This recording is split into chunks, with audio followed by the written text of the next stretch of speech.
Hey guys, welcome back to Filter Coffee Footy. We're here to talk about Arsenal versus Leicester City. Fabulous win for Arsenal. 2-0, keeping Jamie Vardy quiet, getting a clean sheet. Ramsdale, amazing man of the match performance. So yeah, let's jump right into it. But before we get there, actually, I wanted you to remind you guys to like, share, subscribe, follow us on Instagram as well at Filter Coffee Footy. And yeah, now let's jump right into it. So, Karthik, where do you want to start off with? Uh, let's talk about the man, Aaron Ramsdale, number 32. Fantastic signing. He's given us 3 points this game. I mean, this game was totally an Aaron Ramsdale show. We all saw it. He had an unbelievable save, and I guess he blocked about 8 or 10 shots. He saved 8 or 10 shots, and amongst them, at least two were certain goals. Two or three were certain goals. We I would have been mean, down in the dumps. It, it's a compliment when Peter Schmeichel tweets out at you complimenting how good you making a save, right? So that especially, never hurts, yeah, especially and against your own son. on son, right? Yeah, I mean, it's so surprising that there was a unbiased opinion from an ex-United player, which I don't really see. Uh, Well, Peter Schmeichel has always been more of the honest, good kind of players. You know, they call it like it is. But yeah, I mean, after this performance, if it wasn't certain already, Ramsdale has basically nailed down the starting position as a goalkeeper. I guess we'll wait till Leno finally leaves the club for Ramsdale to get the number one jersey. But for all intents and purposes, he has basically secured his spot as Arsenal's starting goalkeeper for the Premier League. But yeah, moving on, what I did want to point out was despite that amazing performance, still defensively quite vulnerable in the sense we are still letting opposition take a lot of shots on goal. So Leicester City had about 15 or 16 shots this match, with 8 of them being on target. So that's still a sizable amount. That's still fewer shots than Arsenal had on target. So we're still clearly not able to shut defenses out the way teams like Liverpool or Manchester City are able to. We're still giving out those chances. The great thing, though, is that our defense looks in much better shape to deal with these opportunities. It's almost like we are okay with giving these chances out because our defensive structure just looks so much more secure now, with that beautiful combination between Gabriel and White in the middle of the defense, and then Tomiyasu being so robust on the right, and Tavares really holding down the fort in the absence of Kieran Tierney. Again, another amazing performance by the entire defense today. In fact, I don't think we made any real errors this game. We were just absolutely dominant the whole time. Still conceded a few big chances, but I mean, you're facing Leicester City with the quality of attack that they have. You are going to at give away some at big King Power, chances. that too. Exactly. So you are. Oh no, this was at home, right? No, this was For away. them, Yeah. Yes, yes, home yes. for them. So you are giving away. You are going to give away big chances, but the defense still seemed super confident, and that's what you want, right? You want to limit them to maybe one or two really good chances, and then when those chances come about, you want your goalkeeper to, come up to those occasions, and Ramsdale did that. So a little good in that our defense just looks much better, but a little bad in that our midfield is still not able to keep the opposition at bay as well as we like. But I I want still to take that add as a big something positive. here. Yeah, I mean, if you look at our defense right now, apart from Gabriel, nobody else was there at the club last season. So that's in your five-man defense, including your goalkeeper. There was only one constant, Gabriel. You have four different faces filling up those slots, and they look like they've played together for like at least one season. And even Gabriel coming back from injury, so he's still probably recovering some of that fitness of his. But again, looks look absolutely And amazing. Tavares, special credit to Tavares, because I mean, last season, if we saw when Tierney was injured, we were like being slaughtered down from the left because that was a gaping hole. Now we seem to have plugged that hole, and he's been capable of doing the defensive job, and he's faster too. He's very fast. I did not expect that for a player with a little more bulk in him. I did not expect Tavares to be as fast as he is. And he's also good with the ball at his feet, good with short passes. Not that great of a crosser, but still great even in the attacking third, where he's at least able to kind of be part of that attack, bring passes together, and just be included in forming any sort of attacking presence. So, I mean, again, all out great performance. Really taking the opportunity given to him with Kieran Tierney being out injured. So it's going to be a conundrum for Arteta at this rate to pick who to who to start once Tierney is fit. Which is, I can't believe you're saying this, but yeah, that's a good problem to have, right? But yeah, going on to another player that you want to really specially bring attention to in the attack, Lacazette. Yeah, so let's talk about him in this kind of new role that he has now. He's playing more of a number 10 in the Second attack. striker. I want to call him a Yes. second striker. Yeah, and that's exactly how he's trying For to play all now. intents and purposes, it is a second striker position, right? Yeah, he's not making a lot of creative passes in there, but he's being that extra man. He's confusing defenses. He's causing lots of problems going forward. And again, absolutely crucial in this match.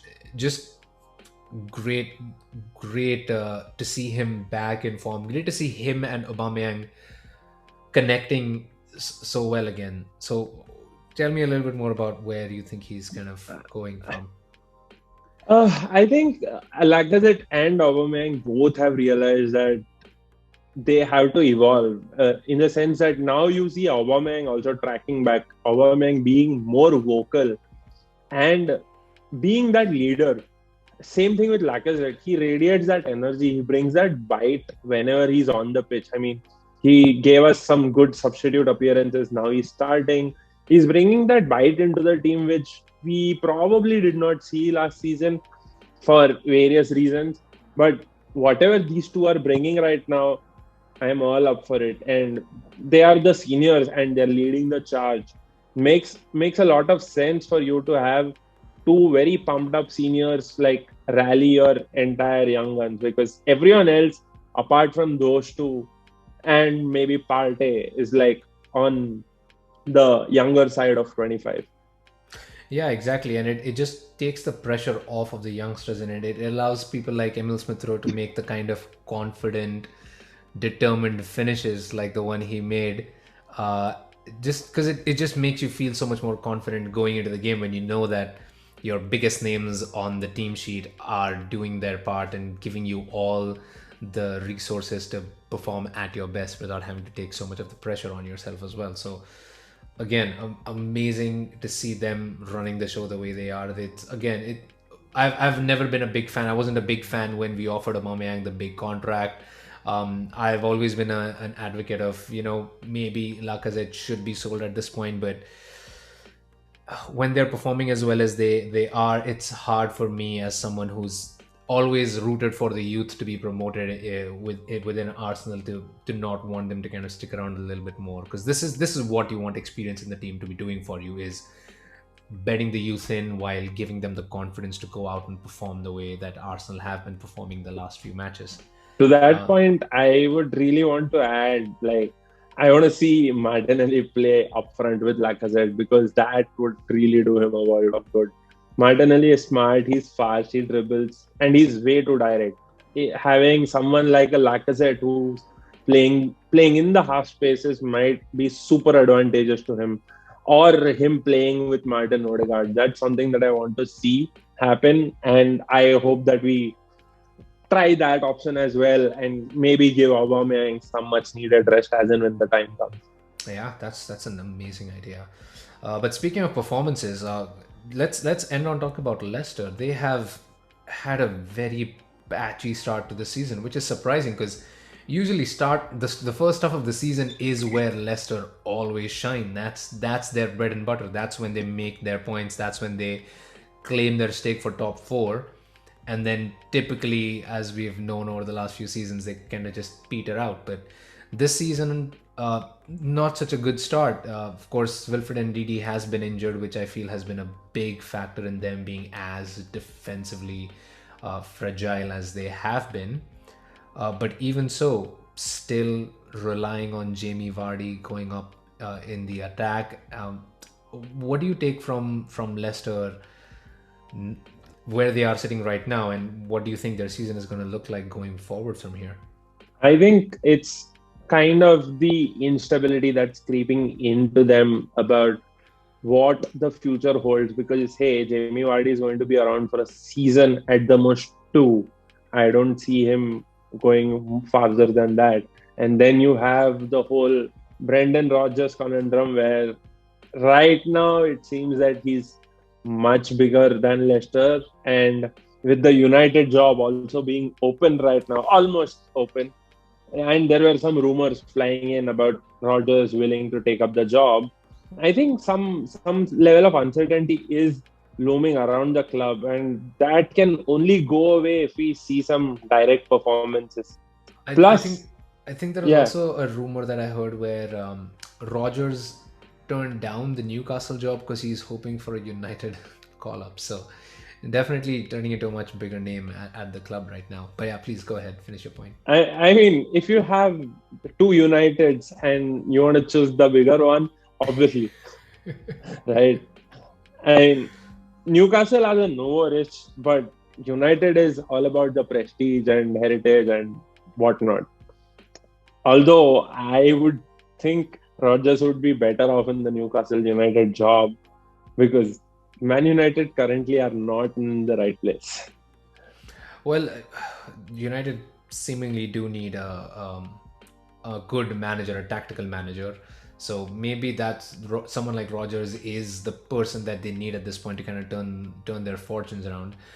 We do have a United video up as well, so please make sure you go ahead and take a look at that to see what are the three problems that United are facing. But yeah, that was that for us for There's one today. more Oh, thing one more just point, before we please. close out. Yeah. The Johnny Evans challenge on Aubameyang. And I Oh mean, yeah, no, on Ramsdale. uh, Aubameyang, for No, there was another one on Ramsdale as well in defense where he that should complete. have been the yellow. Oh yeah, and then the yes. See now that's going to be a whole other piece of conversation, right? Because VAR is just this is when you need VAR to give you that first yellow, because there is no way that Evans makes that second challenge knowing that he's already on a yellow. And And even the how is this commentators saw rule? it. Even the commentators saw it. They called it on the pitch in real time. The crowd saw it. Of course, Leicester fans are going to stay quiet about it. But if that challenge on Ramsdale was to have been caught and called out as a yellow card, which was very rightfully so, because he clearly left a foot on him, no way Evans stays on the pitch for the Obama. I mean, there are many arguments to say that should have been a straight red to begin with. But supposedly the distance between the goal and the last man, their attacker, was too high for them to not give it a red.